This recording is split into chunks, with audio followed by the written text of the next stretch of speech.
In today's show, I guess they won. Welcome to Locked On Blazers. Let's get into it.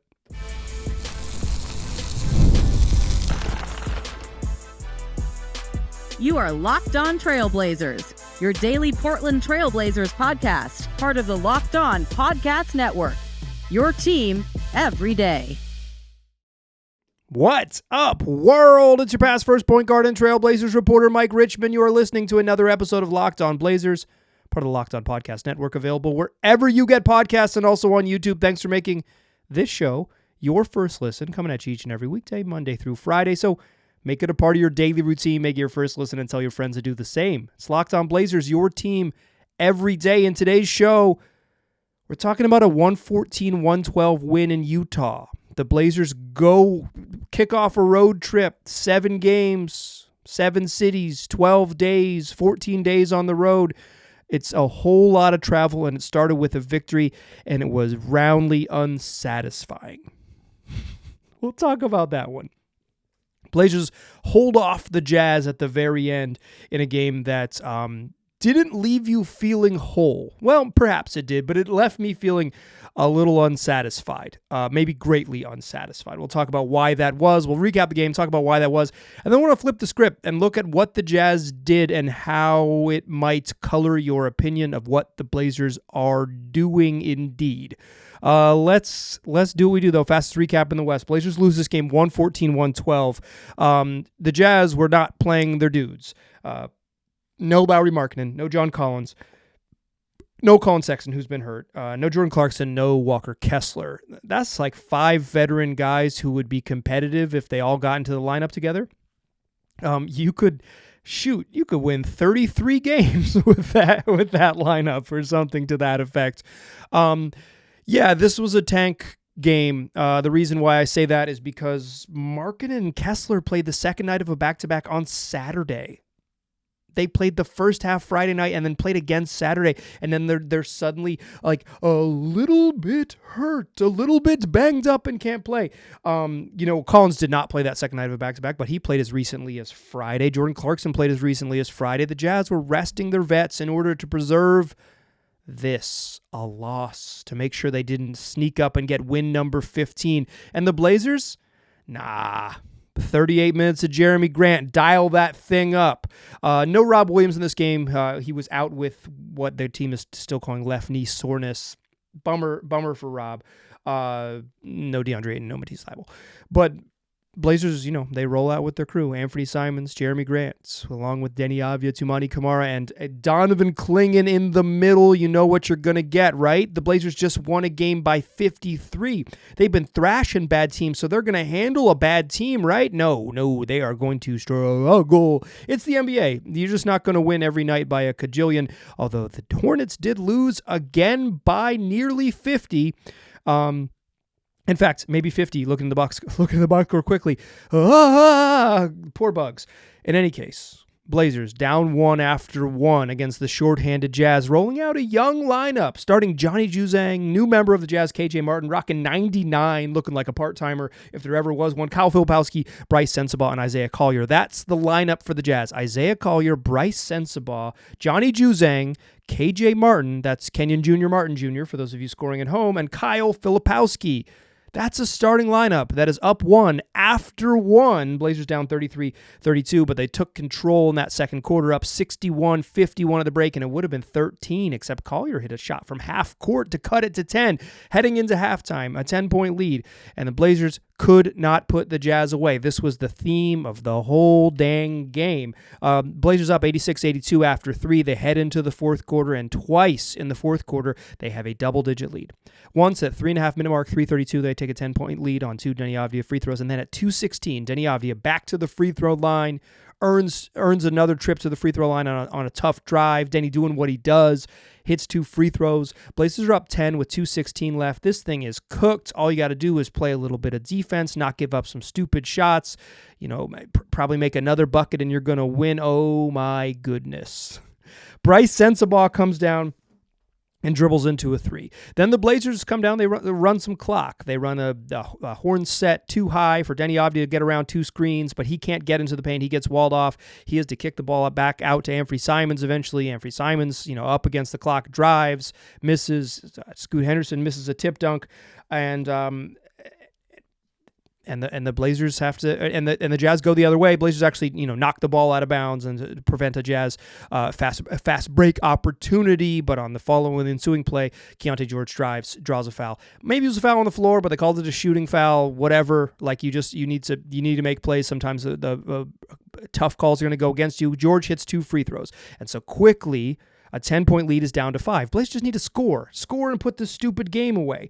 Instead, a high pick and roll with Simons and Jeremy Grant leads to a pretty dang wide open three-pointer for Denny Avdia in the right-hand corner, and he missed it.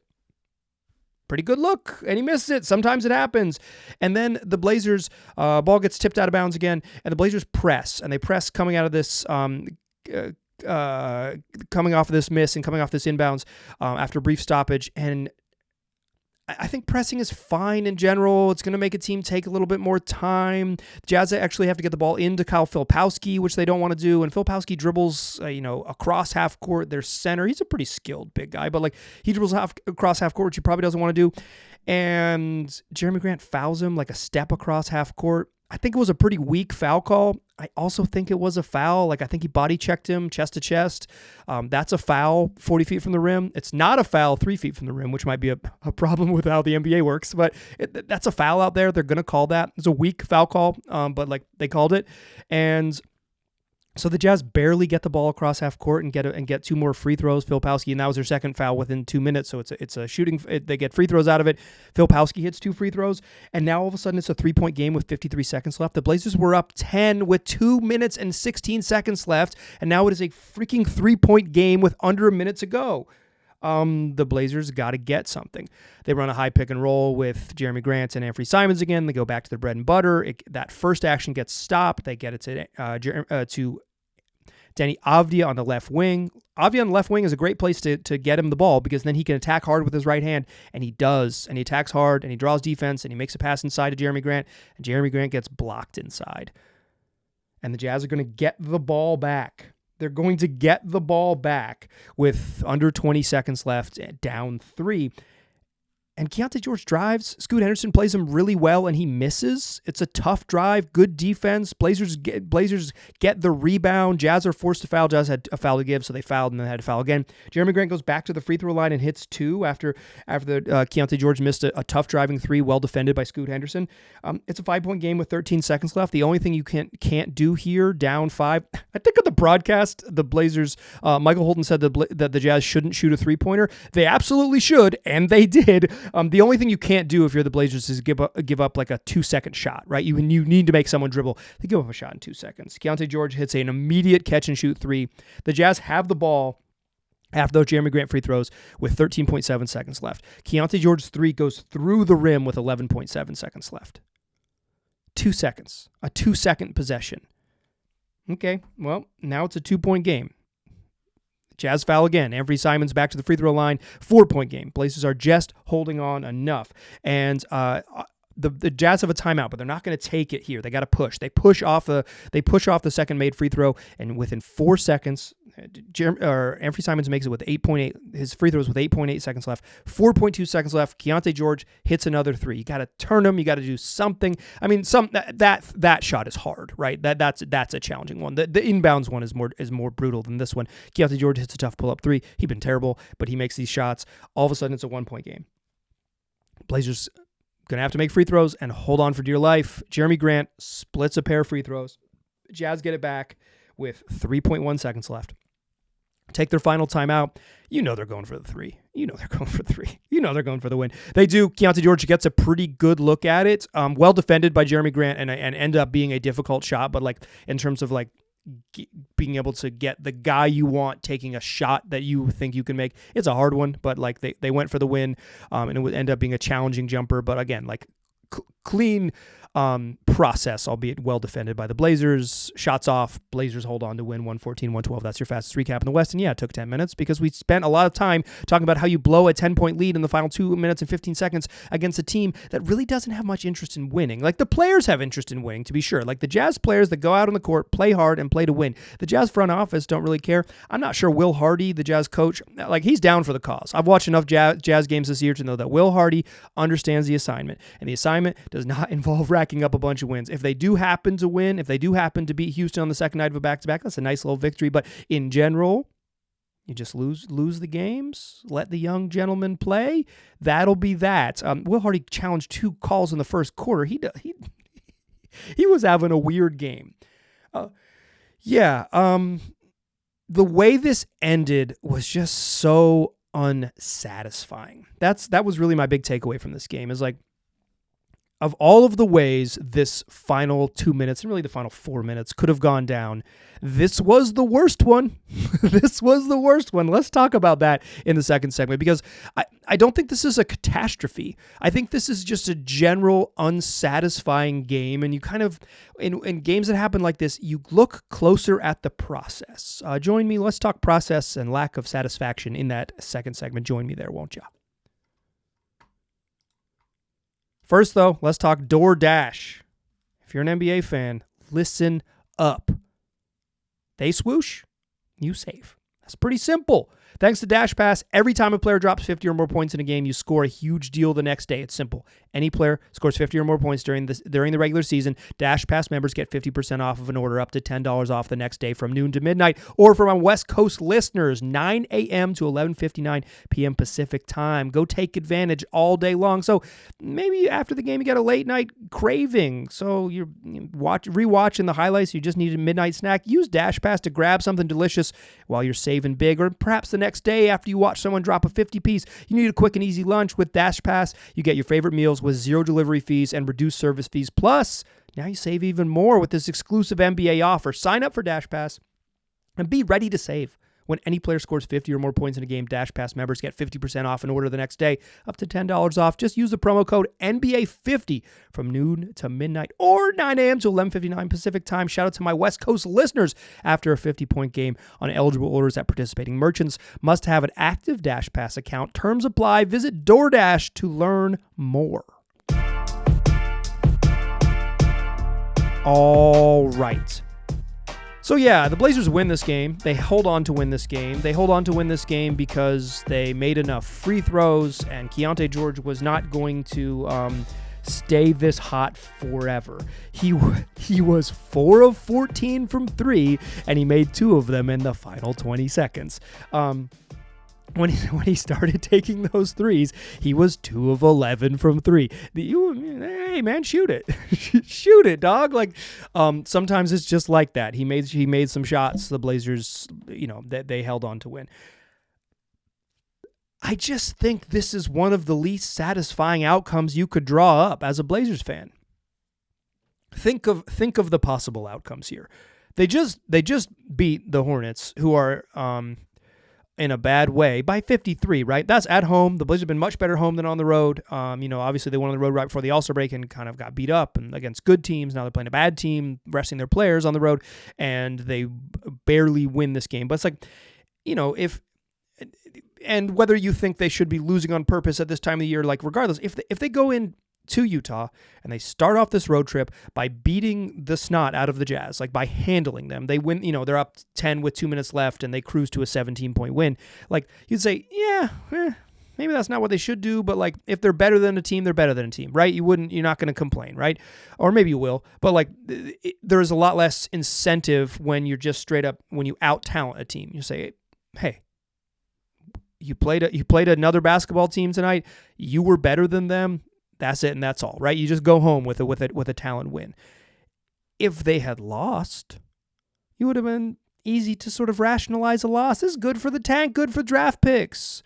Like this gives the Jazz, maybe you're not going to catch the Jazz. They're 14 and 43. The Blazers are 25 and 33. Like, it's not going to happen. But like, in general, the Blazers losing games to catch the Brooklyns and the Philadelphia, which the Sixers are in trouble, and the Toronto Raptor types, like those sort of middling bad East teams, right? The teams in the middle of the lottery right now in the East. It's like, yeah, the Blazers lose and you continue down the path, and maybe you can pass up those teams because they'll accidentally win some games, although the Sixers may never win again. But like, you could justify a loss, right? You could say, oh, that's a really bad game to lose to Bryce Sensabaugh and Kyle Filipowski, but hey, they lost by 40 at home to the Jazz earlier this year. Hey, it would be much easier to rationalize. To win like this is probably the least satisfying of all the outcomes. They didn't look like so clearly better. Like, this wasn't one of those sort of like undeniable talent wins, right? They didn't just win because everybody was better. They didn't have particularly impressive execution, right? Jeremy Grant made 5 threes for the first time since December 13th. It's been a minute since he's had a good shooting night, but most of them was early, and then he struggled late. He was particularly bad in the fourth quarter, and every time has really brought them home. He had 10 of his 28 in the fourth quarter, and they don't win the game without him. And I thought Denny Avdia had a big game. He had 18 points, 14 boards, and 5 assists, but I don't think this was a particularly good Denny game. It's just like he was productive in this one. He can be better. I don't mean to say he was bad necessarily, but he can be better.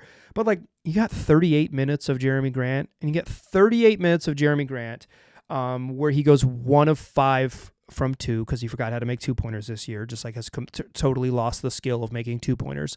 And you get 38 minutes of that, and you almost blow it in the final 2 minutes, and then you come away with a win that's like, here you go.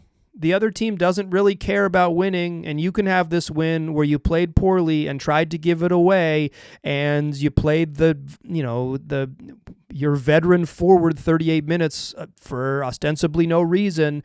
I guess he shot well early, but like, you got 18 minutes of Shaedon Sharpe. Good work. Sharpe was bad in this game. Everyone's going to point to his plus minus. He was minus 24 in a game the Blazers won by 2. That's pretty telling in his 18 minutes, how the other 30 minutes went. But I do think the individual plus minus in this particular game slightly overstates how bad Sharpe was. I don't think he was good. I'm not trying to sell you on like, actually, Shaedon Sharpe was good if you watch the games like that. I'm not. I'm pretty corny, but I'm not going to be corny in that manner. What I think was that Sharpe was generally bad, and he's kind of just one of those quiet games where it's like he's not grabbing rebounds, he's not making plays off the bounce for others, and he's not shooting particularly well. Like, he was 2 of 6 from 3, which is not horrendous, but is obviously below average. But he's, and is 3 of 7 inside the arc, which is not ideal. Obviously, you want him to be a little better there, but like no free throws, just 2 rebounds. Just a quiet game from him, and it's like, I understand why he didn't play more in like the grand scheme of things, but you end up like, I think box score watchers are going to be more upset about this than people who actually watch the whole game, right? Like, I will mention this, like, at the end of the game, the Blazers, they ran a variety of offense during those 4 possessions when they kind of screwed it up there in the final 2 minutes.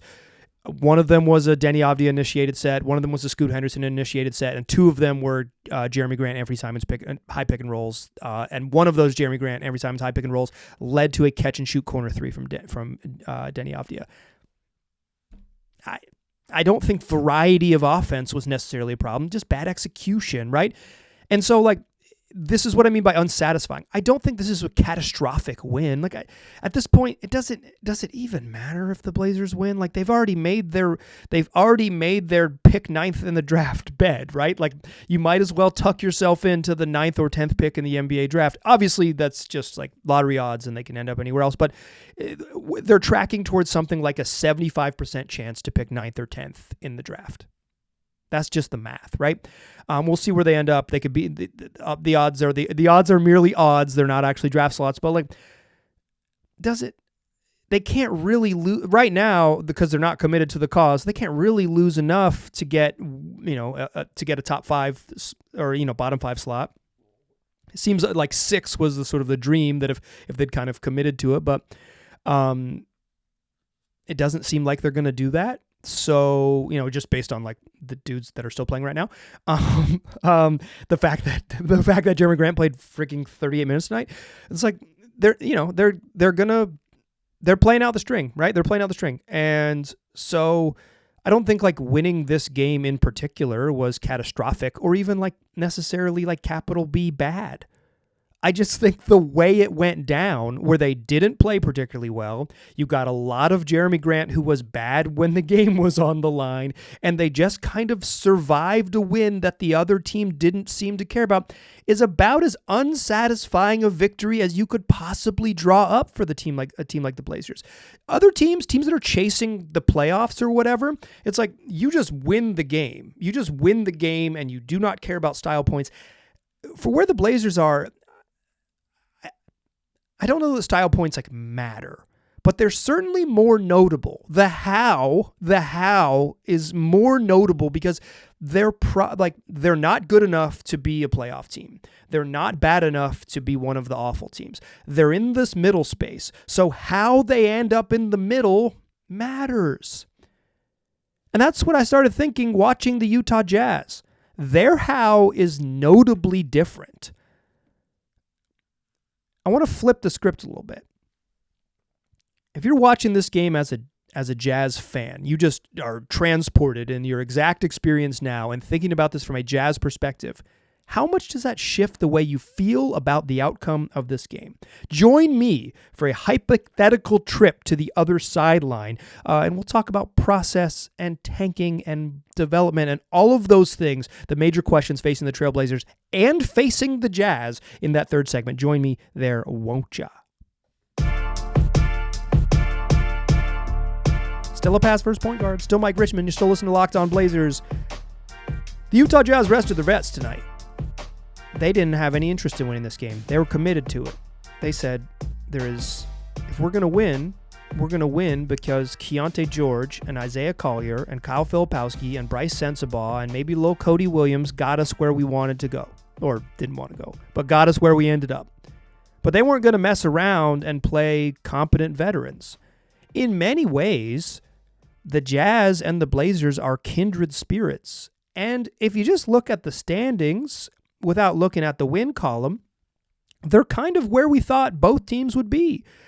At the bottom of the Western Conference standings, outside of the play-in because that's kind of how this thing was going to work, and headed for the lottery as they continue to build forward. And much like the Portland Trailblazers, the Jazz didn't do squat at the trade deadline. I mean, they were involved in the funniest trade in NBA history,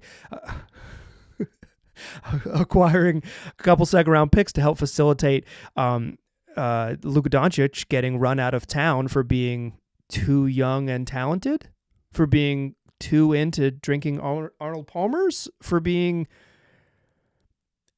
not the right type of Nike client, for being Jordan Brand, run out of town for being having a lack of muscle definition, averaging a 30-point triple-double, but looking the wrong way when he did it. In any case, the Jazz didn't do anything. Sorry, we just had to do a drive-by on Nico Harrison real quick. The Jazz didn't do anything at trade deadline, right? Colin Sexton, still here. John Collins, still here. Jordan Clarkson, still here. Walker Kessler, still here. Here being Salt Lake City.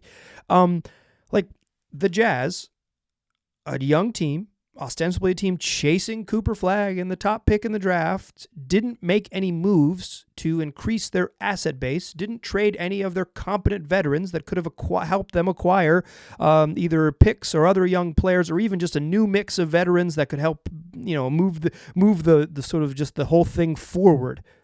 That sounds familiar. That sounds like what happened to another Northwest Division foe up in Portland. I will say Salt Lake City and Portland, not close. Salt Lake City, not located in the Northwestern United States. I guess depending on how you draw the quadrants, it could be, but not located in the Northwestern United States.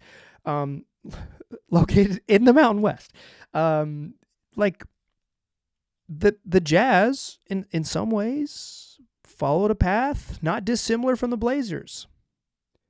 Except the Jazz, faced with a game like this, and faced with many games like this over the season, have just committed to the tank. I mentioned earlier this year that I watched a game where the Jazz were down 4 with a timeout and chose not to call a timeout and rushed up a 3 and missed it. And the only way you had a chance to win that game was to call your timeout, take a quick 3 and foul. And they did not, and they lose the game. And it's like, yeah, the coach is like, Will Hardy's down for the cause. He knows the deal. This guy knows the score of the game and knows where his bread is buttered, and is probably buttered by a Mainer who goes to college in Durham, or a couple kids who are attending school at the State University of New Jersey. Like, that's where the butter comes from. Might as well make sure that you end up at the butter store. The Jazz are 14-43. They came into the night 14-42. They're bad, and they've committed to being bad. And in this particular game, they really leaned into it. But even moreover than that, the similarities are striking. The Jazz have a first-round pick point guard who is in his second season. And last season, he was an all-rookie team performer and looked for moments, particularly in the middle of last season, like he was going to be a breakout, useful young player and perhaps a cornerstone of the franchise. He struggled to close the season. He struggled much of this year. He's lost his starting role. And Keyonte George is playing more minutes than he was last year. The Blazers have a second-year rookie point guard who struggled much of last year, didn't end up making the all-rookie team, but has showed vast improvement from being one of the worst players in the league last year to being looking like a dude who just might end up being like a competent point guard for a long time in the NBA. And he's playing fewer minutes this year than last year. The Jazz benched their young point guard and still found time for him to play every night. The Blazers benched their young point guard, and he's playing two less minutes in year 2 than he did in year 1. It just doesn't follow the plan.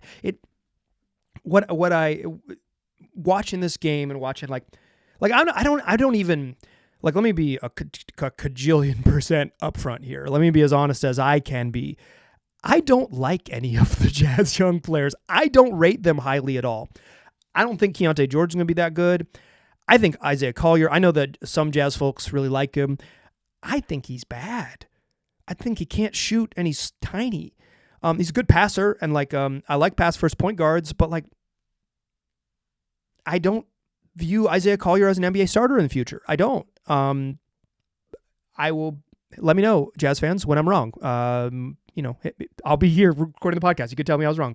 Obviously, Kyle Filipowski went to the wrong college, but I don't see him as an NBA starter necessarily. He's a pretty skilled big guy and he was good tonight. But I don't see him as an NBA starter. Bryce Sensabaugh, he's not someone who I'm super, super high on. Cody Williams is it's year 1. I don't want to paint with I don't want to put it in ink. But when I watch Cody Williams, I've watched a bunch of Jazz games this year because it's good timing for me and putting a toddler to bed. To watch some West Coast games. I'm not a Cody Williams believer. I don't even like the Jazz young players. I don't think that they found the cornerstone. In many ways, they're like the Portland Trailblazers, who are still searching for the guy who's going to prop this thing up. They're still searching. Lauri Markkanen is better than any player on the Blazers. How much better that's maybe up for you to debate, dear fans, dear listeners. But to me, he's the best player on either of these teams. And then the Jazz have that, right? And the former All-Star, et cetera, et cetera. That's something the Blazers don't have. But I'm not in love with any of their vets necessarily. I think Walker Kessler's pretty good. I might just rather have Donovan Clingan than Walker Kessler, right? I'm not even that enamored with the Jazz roster, but the way that they've approached this season, the commitment to doing stuff like this, which is just losing, is whack, right? It's whack to lose on purpose. It's whack to tank. It is really brutal to be 14-43, right? But when you think about the overall process, when this game ended, let's narrow the focus down to this game. When this game ended, you more satisfied as a Jazz fan, more satisfied as a Blazers fan with the outcome of this game. Keyonte George was 6 of 22 for 21 points. Wasn't very good. Sensabaugh was pretty good, hit 4 threes. Filipowski shot the ball well and had 5 dimes. He was it's probably one of the better games I've ever seen him play in the NBA. Honestly, it's probably the best game I've ever seen him play in the NBA. You might feel a little better. Or if you go on the other side, it's 18 minutes of Shaedon Sharpe when he wasn't very good. I just think in the grand scheme of this, the Blazers have some stuff that they've found Toumani Camara and Deni Avdija are useful parts of whatever's next. I think Donovan Clingan has the juice to be a pretty good center, depending on, he's probably never going to be a 35-minute-a-night guy, and he's like a non-shooting center. He's like, there are many lineups where you can play him out of the off the floor, but like, I bet he's going to be good. I do. I think the Blazers have discovered some useful role players.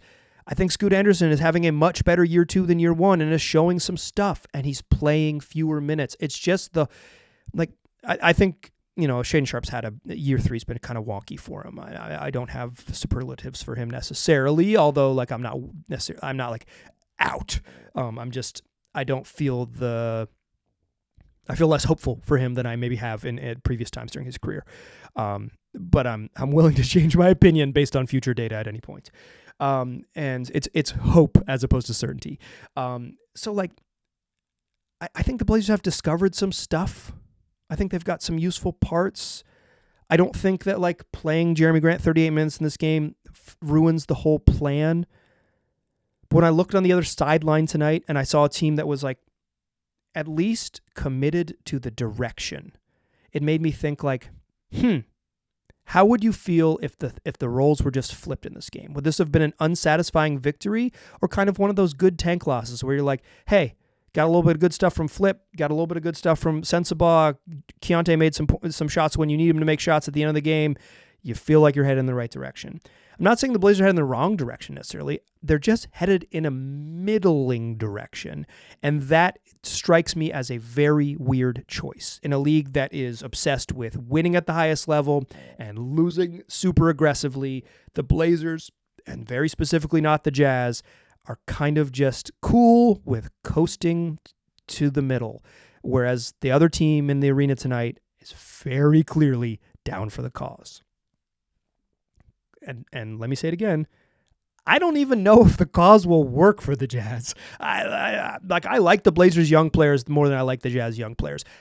I think the Jazz might all end up flopping, but the process is so clear in Utah, where the Blazers' process remains murky and mystifying and just puzzling beyond belief.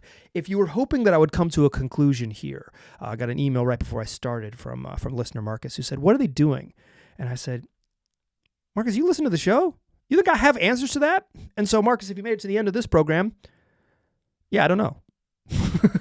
30 minutes in, I don't know. But I do know that we'll keep rocking along. So what we do 5 days a week, wherever you get podcasts and also on YouTube. I appreciate you listening. I'll talk to you soon.